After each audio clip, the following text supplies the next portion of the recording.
আমার মতো কে কে আছে সয়াবিনের তরকারি খেতে একদম পছন্দ করো না, তারা এই রেসিপিটা ট্রাই করতে পারো। সয়াবিনটা নুন হলুদ দিয়ে একটুখানি ভিজিয়ে রেখে এবার গোলমরিচ, আদা রসুন পেস্ট আর টক দই আর ময়দা দিয়ে ম্যারিনেট করবো, 15 মিনিট রেখে দেবো।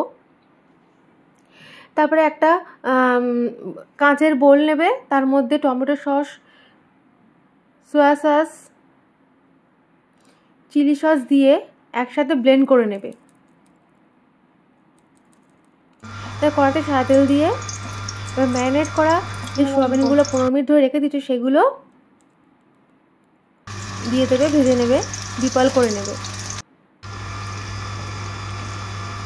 এবার কড়া কড়া করে ভেজে তুলে রাখবে। তবে কড়াইতে রসুন, পেঁয়াজ, ক্যাপসিকাম আর লঙ্কা কুচি কুচি করে দিয়ে ভেজে নেবে। তারপরে সসগুলো দিয়ে দেবে, এবার ফুটবে। তারপর একটু কর্নফ্লাওয়ার গুলে দিয়ে দেবে, ঘন হবে।